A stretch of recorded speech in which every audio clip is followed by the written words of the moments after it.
Um, Good morning, everybody. Glad to be here again. And not only I'm glad to be here again, but I will be more than proud to be here next year and the year after. Not necessarily as an energy minister of Saudi Arabia, but as a citizen of Saudi Arabia. Because what we have been doing so far and what we will be doing in the future is something worthy for everybody to see and something we will be proud to share it with our friends who took the trouble of joining us in understanding what we have been doing, but more important and more relevant, what we shall be doing. Without much ado, I did deliberately choose the title of my speech in this so-called elusive black box transition. And I was trying to create a bit of a glimpse of suspense on what this is all about. And it will be easy. So this is a short effort of trying to figure out what we have done as a country over the last 6-7 years. And the dotted spaces is more to say that there was a lot that had been done. It had been done over a 6 to 7 years period. I don't have to talk about how much transformations we have underwent over the last few years. But it is a prelude for what I want to introduce for you in terms of what we will be doing, had been doing, will continue to do when it comes to our energy transition. But the base case is if we, this country, the people of this country, and our partners were capable to do this mammoth historical transformation, which in my judgment, and I hope I'm not wrong, and I'll leave it for you, and I'll leave it for history to come up with the conclusion and the verdict. But show me any country on planet Earth that had underwent this transformation in such short period. I just yet to see somebody who could confirm to me that there was some country that had done so. So if I am correct, then I must be also hopefully correct that when I describe our energy transition, I think you will concur with me that this country does not know the word impossible.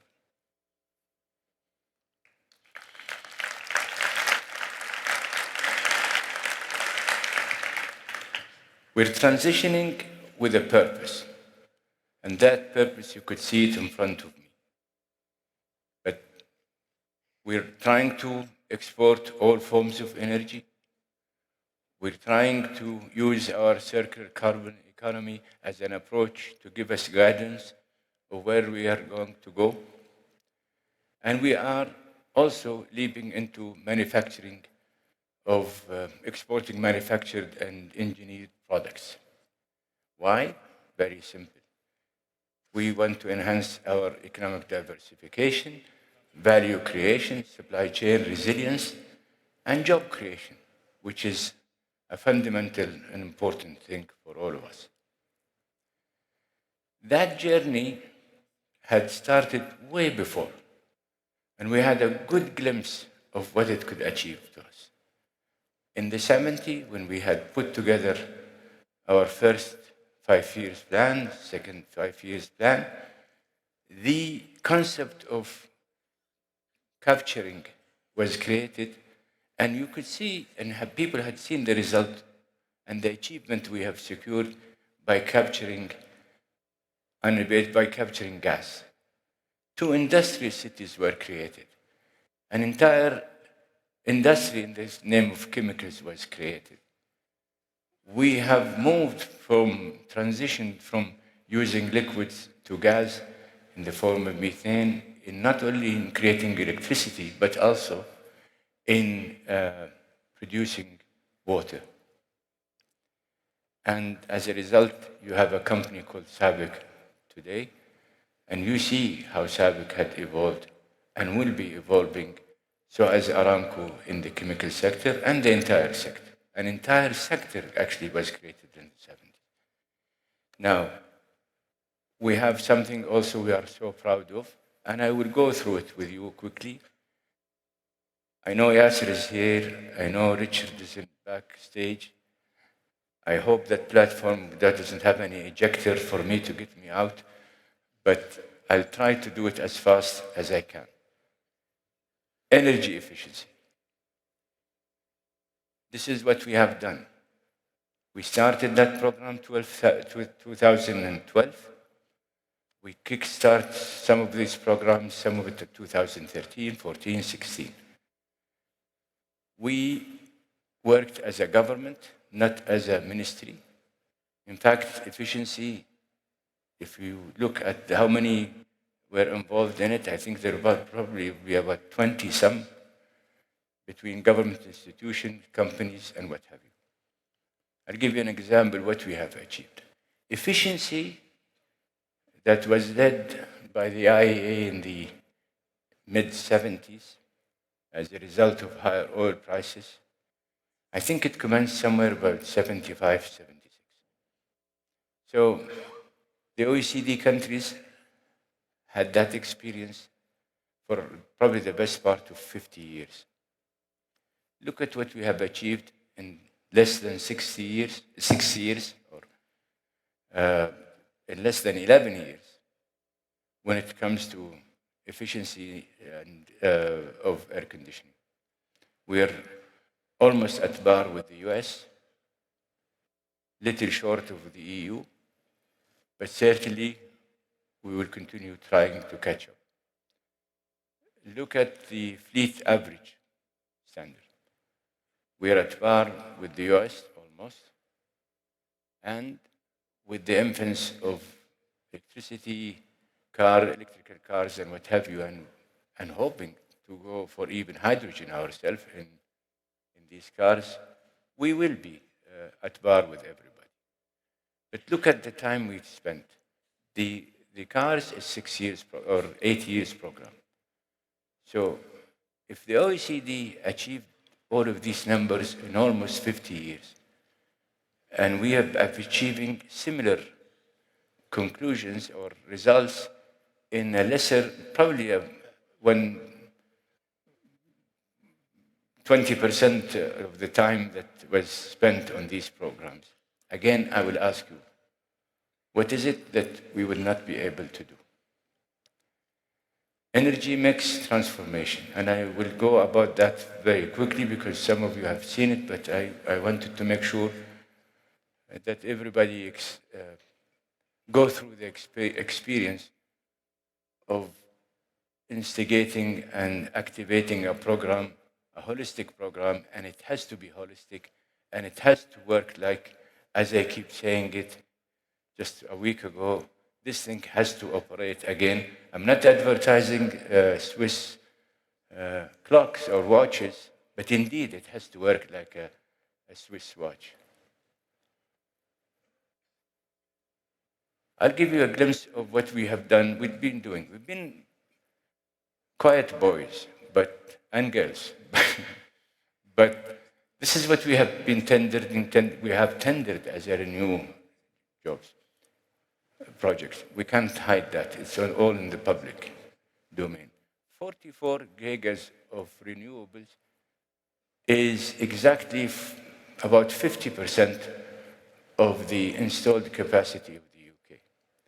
90% of the installed capacity of Sweden, 100% of the installed capacity of both combined, Switzerland and Austria, and 100% of what Malaysia capacity is.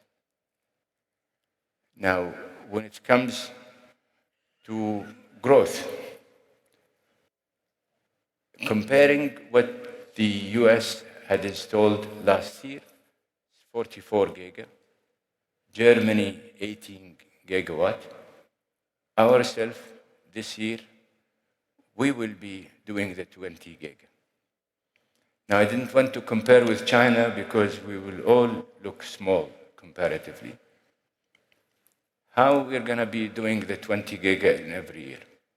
We have just embarked on a program which is the first as an experience that had never, and I'm sure of that, no country had underwent this exercise that I'm going to explain to you, which is we took as sizable as 850,000 kilometers, equivalent to the size, combined size of the UK and France, or Spain and Germany.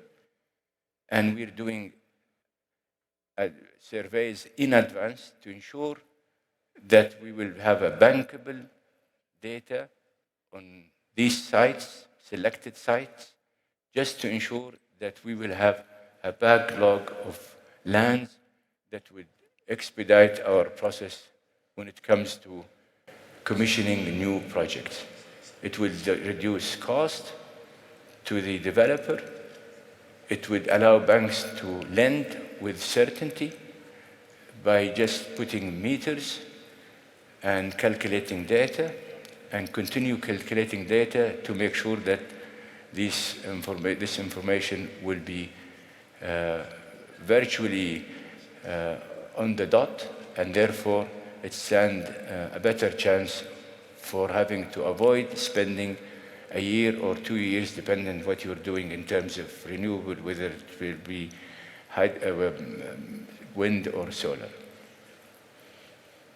Prices. Again, we started with Skaka, and look at the price. Shaiba is under construction, look at the price. People talk and complain about cost of producing renewable. Sadawi, we're just about to close that, hopefully within the next couple of weeks. When it comes to wind, again, we still hold the records. The very country that started late, and this is the holder of the record of both solar and wind. What we're doing in both, transitioning away from liquids to gas, and I'll tell you a story about the gas. This is what we're doing. We're converting 23 gigas that were using liquids, we're moving them to gas. We've already signed up to a lot of gas turbine units, and the best part about it, we have already committed ourselves to carbon capture. So whoever questions our commitment that we will use gas, unabated gas and unattended to gas, is wrong, because each and every contract that we have signed over the last 2 years had that commitment of making sure that carbon capture and storage readiness will be there. Look at the size of our system. Not a lot of people think of how much and how big that system. Probably I didn't have the time to compare it with Europe, but look at what it is. I even think that many of our friends, many of our colleagues, citizens in Saudi Arabia don't know that. Today it's 95, just the transmission line. Just to give you a glimpse of how mammoth the job is. 95,000 kilometers of transmission line being spread in Saudi Arabia. We will move it to 160,000 kilometers. And those 95,000 are old, unattended to, and lacked maintenance, so we are overhauling them and building the new ones to ensure that that grid will be commensurate with the bigger ask, which is when we move more to renewable, when we have the issue of intermittence, that you will have the grid to attend to that, because otherwise you will have a serious energy security and energy reliability issue. So as in distribution, 827,000 kilometers, and we're moving it to 100 to a million, 1.1 million. Now, when it comes to other things, which is the substations, both, look at where we are and look at where we're going for. Look at what we are when it comes to the substations for transformers for the distribution side. The bigger issues, we're linking every region in Saudi Arabia to ensure that no place in Saudi Arabia that does not have at least 2 sources of electricity coming, and therefore a huge transmission lines will be dedicated to serve that. We have already signed 26 gigas of batteries, and by 2030 we will be doing a 48. The 7 distribution control centers is again to ensure, today there are 2, there will be 9, which is again taking into account the transformation we will go into the power sector. This country, I can vouch here in front of you, not a single consumer that does not have smart meters. I don't want to compare because it will be an embarrassment for so many countries. Amongst the top G20, they don't have it.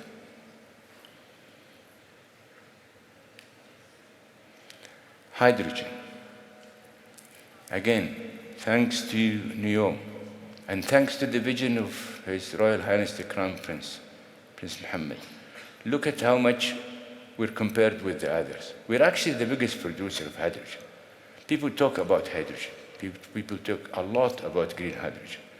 Show me who has that capacity being already executed. Show me who is willing to say, we're ready. We're ready to export clean hydrogen, green hydrogen. Have people here in Aramco, in Sabiq, they're touring everywhere in planet Earth, marketing hydrogen. Still have some capacity to sell. We also are marketing, and that's why we got engaged into the corridor arrangements, just to ensure and make sure that the world understand that we're ready to export green electricity, green hydrogen at any sizable.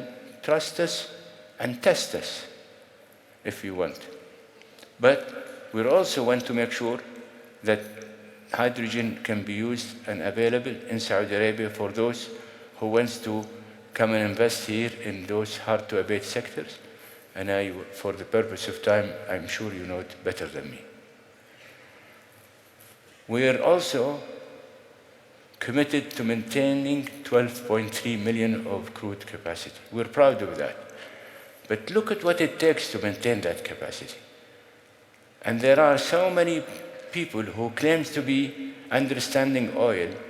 If Saudi Arabia has to go through these investments to maintain potential, I would tell some of the, well, for the purpose of respect, I will tell those people who talk about this country is going to increase this country is going to increase that, and the total number is 7 million.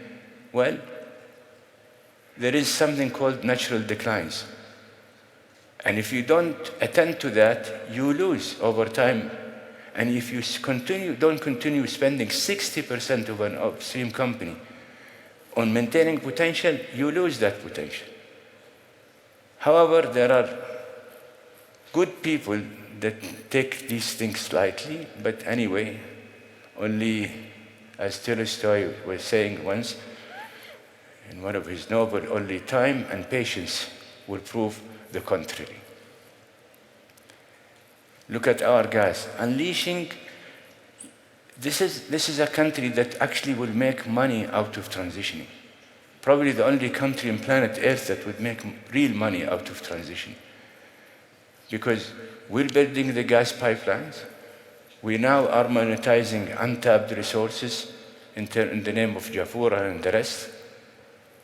And we're extending a huge amount of pipelines with the shrubs going all over the countries to ensure that these industrial cities will be supplied with gas.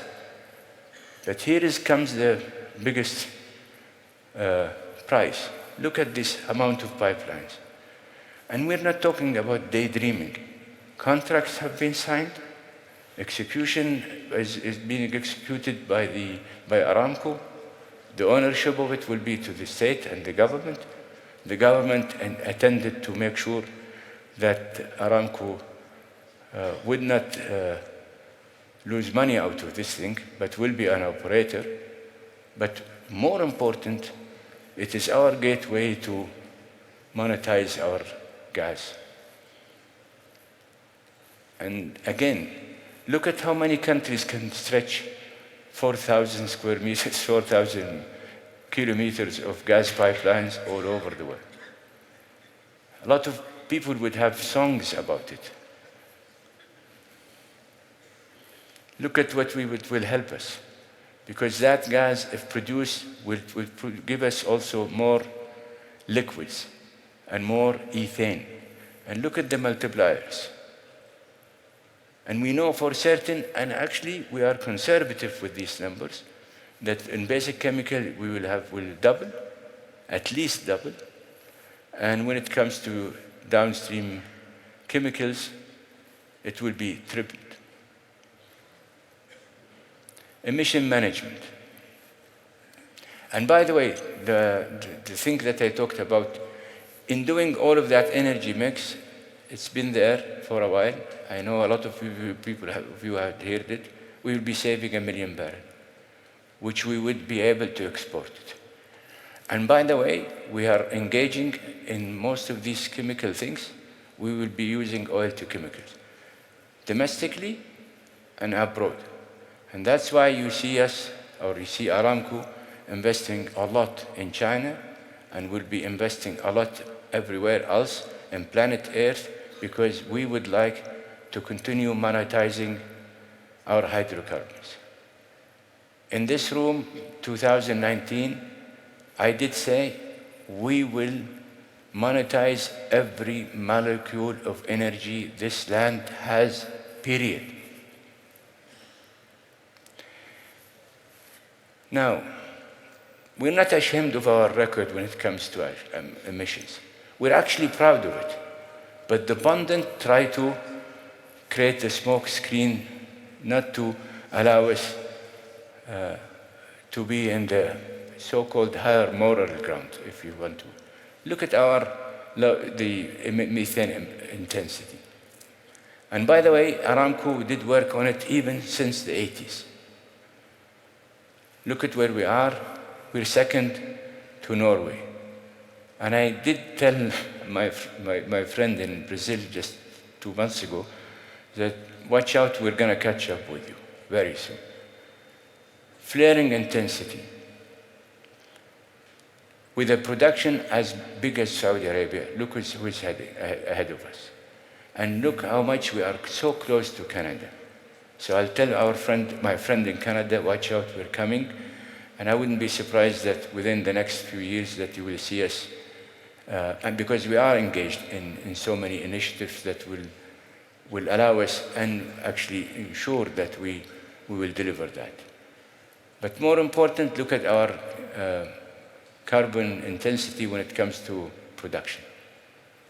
And ask yourself, why people would come to us, lecturing us on acting as decent global citizens, when we have a record that make a lot of people wonder if these speeches are to be rendered for us or rendered for their own selves. These are the initiatives that we are plugged in. So we're not shy actually from being involved in these initiatives, because first it helps us to give us guidance and help us to help others to achieve what we are achieving, and ensure that people understand what steps that we have taken to continue taking a leading role in these things.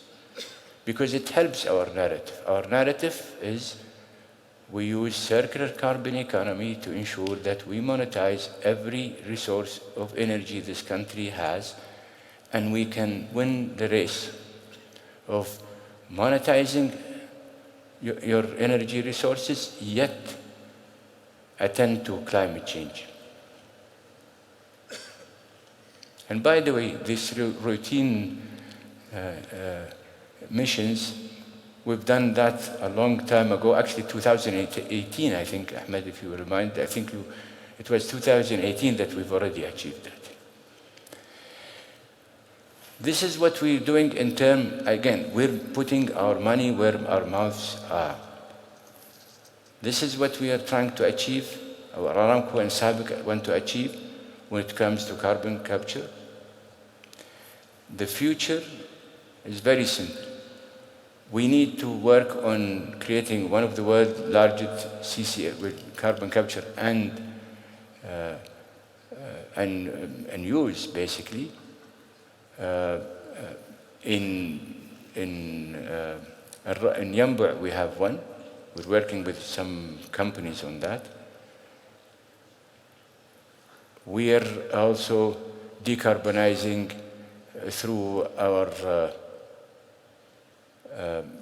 the gas turbine units that I talked about, which is about 42 giga, where we are committed, as I said, to ensure that the CO2 will be captured. By the way, we did, and we reached out to our friends from the EU that we're willing to make avail some of our, again, we're lucky. We have so much empty aquifers, and we're willing to make others make use of it if they select to store their own CO2 in Kingdom. We have our commitment to create, at some point, a carbon market. Look at that, how much, and we've been staging it. And the reason we've been staging it is, again, we want to ensure credibility and reliability. We did start with a voluntary carbon market for the Kingdom, and we work hand in hand with PIF in all of these steps. We did launch in October last year, when we had the MENA week, we did launch that. Avail renewable energy certificate, Aramco and others, and PIF, along with the principal buyer, that company that do all the tendering, will own 50% of that. Assess the feasibility of an emission compliance system tailored to the Kingdom. We learned from everybody's problems and mistakes. I will give it to the EU that they had the start, but they had a very tough start. So learning from what everybody underwent, we wanted to take our time to ensure that whatever regulation and structures and what have you should be first commensurate with our own needs, pertinent to our own economy, which makes it somewhat different from one country and one to the other. And that's why we're targeting that we will pilot for the next 2-3 years, just to ensure that readiness is there. Again, it is for the purpose of enhancing reliability of the system. I think today we will be signing something with PIF as a prelude for the announcement of the exchange platform that we would like to do it in Baku. I think it goes well that we tell our friends who are engaged in climate change negotiation that we're taking also a lead. among so many countries that keep talking about it, but they don't have it. PIF had already launched one of the largest, if not probably the largest, voluntary carbon credit auction as a way to ensure that their own company has the readiness and availability.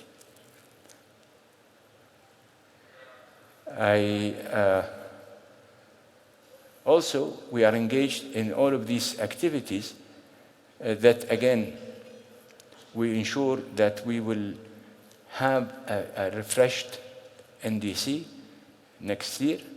And I can guarantee you, out of knowing that the number will be higher, and it will give us a pleasure to make it higher and higher as we go. But we know that this approach of us will deliver us better NDCs as we go. Nobody on planet Earth created something similar as to the Saudi Green Initiative and the Middle East Initiative. This is a country that decided that it wants to be accountable and it wants to be monitored, and created these two initiatives to help the country fostering what it takes to do good things in kingdom to ensure that people understand that we are dead serious about what we're doing. Not only that, we're offering to help other countries to try to achieve lower emissions in our endeavor to be a global citizen attending to countries in the context of South to South. Localization. Just last week, we have celebrated with Aramco, SABIC, SEC. I keep repeating it. I will give it to Aramco and SABIC. They launched their own local content programs way back. So as SEC later on. But then the whole country went through, like everybody, went through the experience of COVID, which really triggered a bigger question for the country on, do we sit on our hands or do we figure out what is happening to the supply chain and the resilience of that supply chain? In a short thing, we did review and we found that probably the best sector that did not suffer the most as others was the energy sector, thanks to Iktifa and Nusanid and Bina. However, the direction changed for too many purposes, especially supply chain resilience, and especially also to try to monetize more of our own resources in mines and what have you. And we honestly, going through the transitioning that we are going through, we do identify with the rest of the world that energy security definition will be changed to one that encompasses materials and raw materials. And those who will capture it first will have the ability to say, I do have an energy security.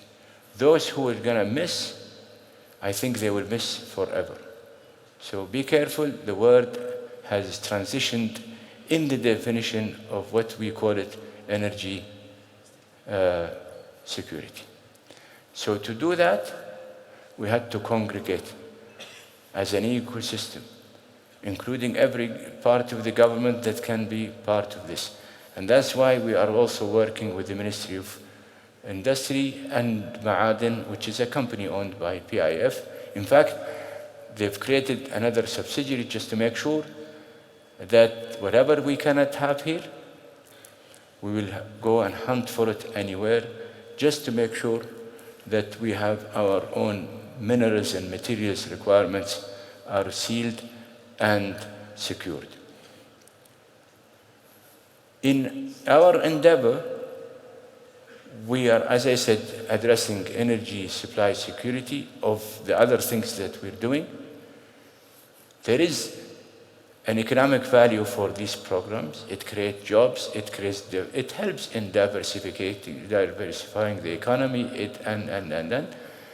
But now, as I announced last week, who said we will be confined to secure our own needs? No. We honestly believe, learning from our experience, learning from the partners that we have, that actually this country can become a local content or a hub for supplying all of the region and beyond the region. We're honest. We're telling you what we have achieved so far. Look at how much we achieved when it comes to hydrocarbon or conventional power. And we have already identified, we've already committed to these things that we'll be doing now, and we will have more to need to deliver to give us that 75%. Look at what we have achieved on the renewable, and this is in the glimpse of the last 2 years, by the way. And I'll have to give it to PIF. And I think they would probably tell you that we did a lot of work with them. Yasser went to China last month. He can testify of how much work we have done with PIF to secure these things. So we are not shy to say we are 21%. But comes next year, we will show you where what did we hit, and the years to come. The one thing I'm sure of, that the jackbox, which is 75%, will be hit by 2030. Human capital. Because it's part of the whole thing. I took a lot of time.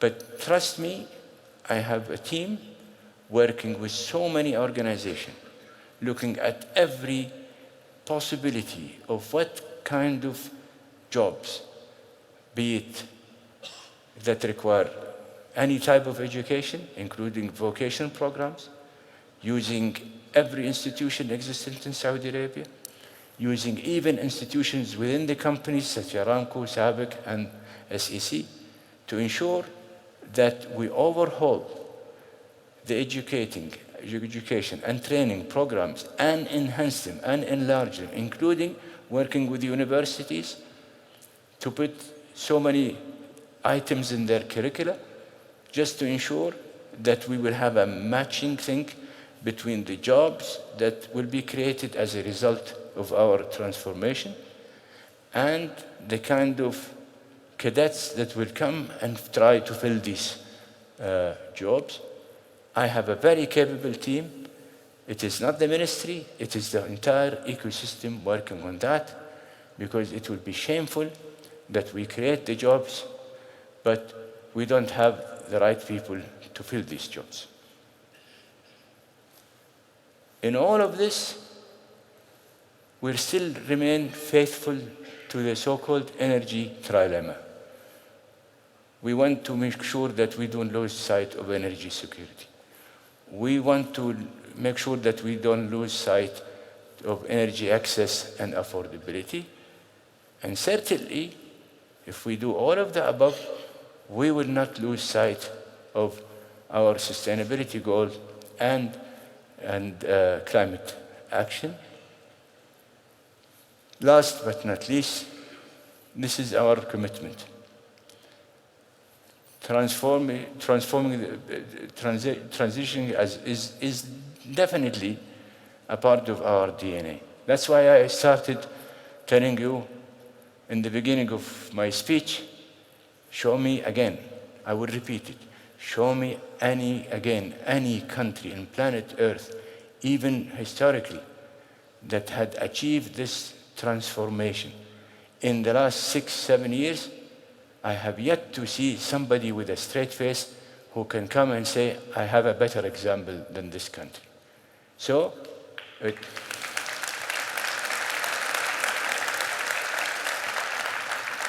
goes without saying that transitioning is part of our DNA and will continue to be part of our DNA, and actually we will set the example for everybody to follow suit.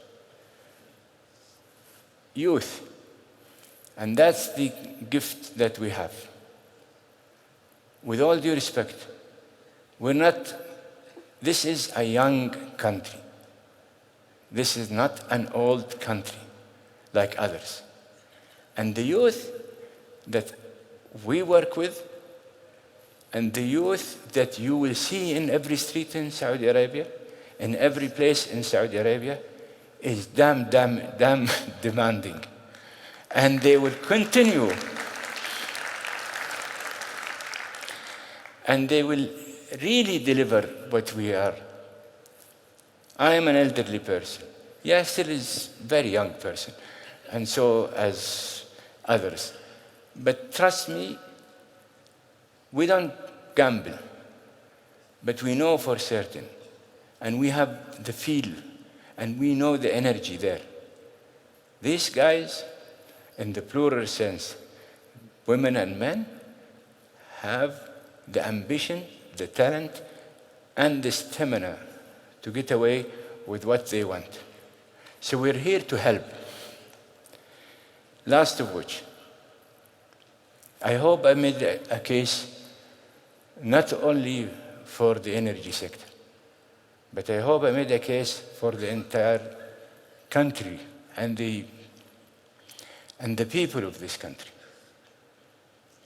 And if I did make that case for you, we still want you to be part of our journey. We still want you to be part of our story.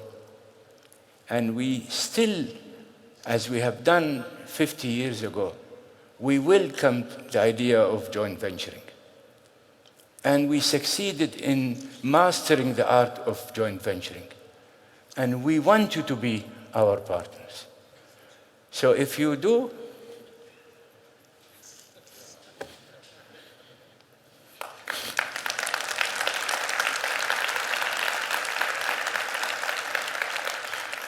just sweep the barcode. I have a team, dedicated team. We'll send you everything. We'll send you the presentation. We'll talk to you. We'll reach out to you. We'll make sure that you understand what we want and what we want to do. If you want to be part of our story, scan the code. Thank you. Your Royal Highness, thank you so very much. It's always a pleasure listening to you. Thank you so very much, and good to see you. Now we're coming to a special moment in the program where there is going to be the signing of an agreement between the Regional Voluntary Carbon Market Company and the National Committee for Clean Development Mechanism of Saudi Arabia. And this agreement will play a really crucial role in ensuring that the carbon markets which are established in the kingdom are indeed transparent, robust, and credible.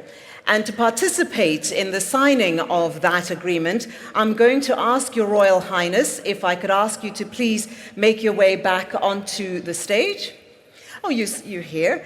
And if I could also call back on His Excellency Yasser Al Rumayyan, as well as Yazid Al Humaid, the Deputy Governor and Head of MENA Investment at PIF.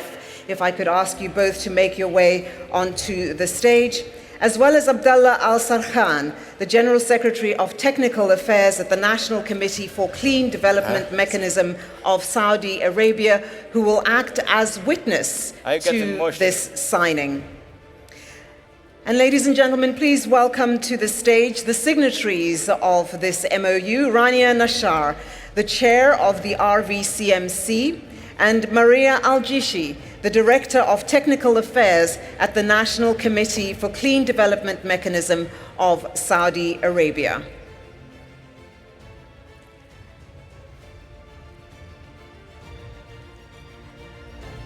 And if I can ask you to please proceed with the signing and the photo opportunity.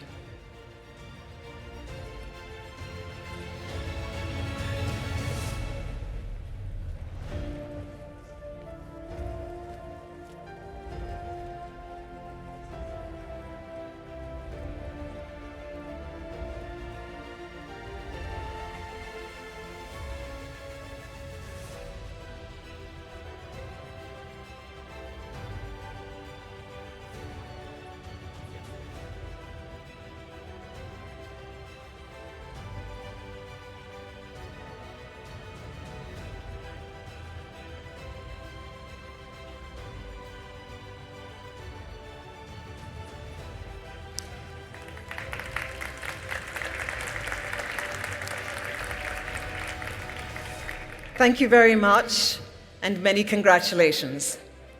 Your Royal Highness, Your Excellency, guests, thank you very much.